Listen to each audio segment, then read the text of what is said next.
Supreme কোর্টে এসএসসির 26,000 চাকরি বাতিলের মামলার শুনানি রয়েছে আজ।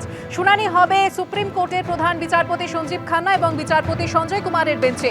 যোগ্য অযোগ্য প্রার্থীদের আলাদা করতে কি পারবে এসএসসি, নাকি পুরো প্যানেলই বাতিল করতে হবে? 2016 সালের এসএসসির 25,753 জন চাকরি প্রাপকের ভবিষ্যৎ কি হবে? আর এই মুহূর্তে সরাসরি চলে যাব আমাদের প্রতিনিধি বিজেন্দ্র সিং এর কাছে। বিজেন্দ্র, আজ কখন শুনানি রয়েছে সুপ্রিম কোর্টে? দেখো, যে নোটিশ এসছে সুপ্রিম কোর্টে ওয়েবসাইটে, সেটাতে বলা হয়েছে কি দুটো সময় স্পেশাল বেঞ্চ গঠন করা হবে, যেখানে চিফ জাস্টিস থাকবেন এবং জাস্টিস সঞ্জয় কুমার থাকবেন, যারা আগে শুনানি করেছিলেন। তারাই দুটো সময় লাঞ্চের পর বসবেন এই স্পেশাল বেঞ্চ, এবং তারা আজকে এই এসএসসি মামলা যে 26,000 চাকরি বাতিল করেছিল কলকাতা হাইকোর্ট, তার শুনানি হবে। এর আগের দিন সুকর্ণা, আমাদের মনে আছে যে হিয়ারিং যখন সেদিন কমপ্লিট হয়েছিল, সেদিন যখন শেষ হয়েছিল, তখন চিফ জাস্টিস বলেছিলেন কি আজকে যাদের চাকরি যারা হারিয়েছেন কলকাতা হাইকোর্টের রায়ের ফলে, তাদের বক্তব্য শোনা হলো। এখন আগামী দিনে আদার সাইডের তিনি বক্তব্য শুনবেন। আদার সাইড কি?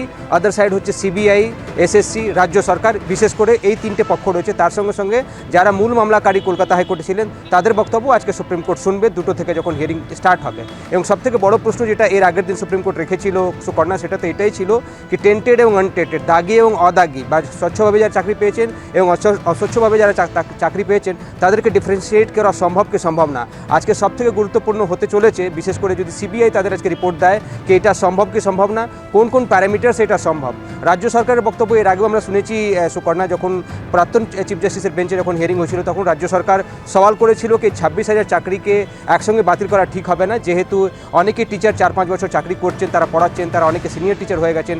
এত সংখ্যক টিচার বা স্টাফ যদি সিস্টেম থেকে বেরিয়ে যায়, সেক্ষেত্রে একটা ভ্যাকিউম তৈরি হবে এবং সেটার খারাপ প্রভাব পড়বে শিক্ষার ক্ষেত্রে পশ্চিমবঙ্গের। এটা সওয়াল করেছিল পশ্চিমবঙ্গ সরকার এবং শিক্ষা দপ্তর। এখন দেখতে হবে আজকে কি জবাব দেয় রাজ্য সরকার। খুব সম্ভবত একই স্ট্যান্ড রাখবে, তবে গুরুত্বপূর্ণ হবে কি সিবিআই এবং এসএসসি কি জানাচ্ছে। কেন কি এর আগের দিনও চিফ জাস্টিস জানতে চেয়েছিলেন কি এটা সম্ভব কি সম্ভব না। সব কিছু নির্ভর করছে সিবিআই কি রিপোর্ট দিচ্ছে।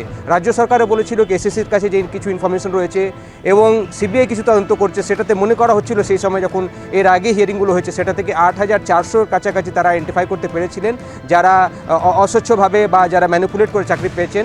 এবং চিফ জাস্টিস তখন এর আগের দিনও আমরা দেখলাম তিনি বলেছিলেন কি যদি এটা সম্ভব হয়, সেটাই তারাও খুঁজতে চাইছেন কি যদি এটা সম্ভব হয় কি টেন্টেড এবং আনটেন্টেডকে সেগ্রিগেট করা সম্ভব, সেক্ষেত্রে টেন্টেডরা যাবে এবং আনটেন্টেডরা থাকবে। এবং যদি এটা না সম্ভব হয়, তাহলে কিন্তু পুরো চাকরি বাতিল হবে।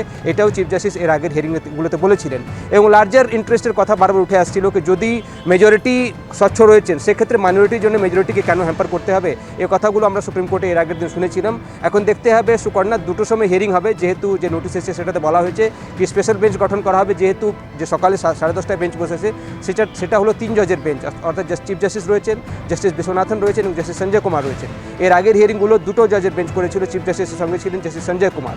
যে নোটিশ এসছে সুপ্রিম কোর্টের, সেটাতে বলা হয়েছে কি একটা স্পেশাল বেঞ্চ গঠন করা হবে 2টো সময় লাঞ্চের পর, সেটাতে চিফ জাস্টিস এবং জাস্টিস সঞ্জয় কুমার থাকবেন। এবং 2টো সময় এসএসসি মামলা যেটা রয়েছে 29 নম্বর লিস্টে এবং 30 নম্বরে, সেটার হিয়ারিং হবে 2টো সময়। সবথেকে গুরুত্বপূর্ণ এটাই এখন প্রশ্ন রয়েছে সুকর্ণা কি সিবিআই আজকে কী বলে, রাজ্য সরকার কী বলে, এবং বিশেষ করে এসএসসির কাছে নতুন কিছু ইনফরমেশন রয়েছে কিনা, তারা কোর্টের কাছে শেয়ার করতে সফল হচ্ছেন কি হচ্ছেন না। কেন কি এই প্রশ্নটা বারবারই উঠে আসছিল কি কারা সেগ্রিগেট করবে, কাদের তথ্যের বেসিসে, কাদের ইনফরমেশনের বেসিসে এটা সেগ্রিগেট করা সম্ভব, কি কারা অস্বচ্ছ কারা স্বচ্ছভাবে চাকরি পেয়েছেন, সেটা কি করে করা হবে, সেটা আজকে দেখতে হবে সুপ্রিম কোর্টের কাছে।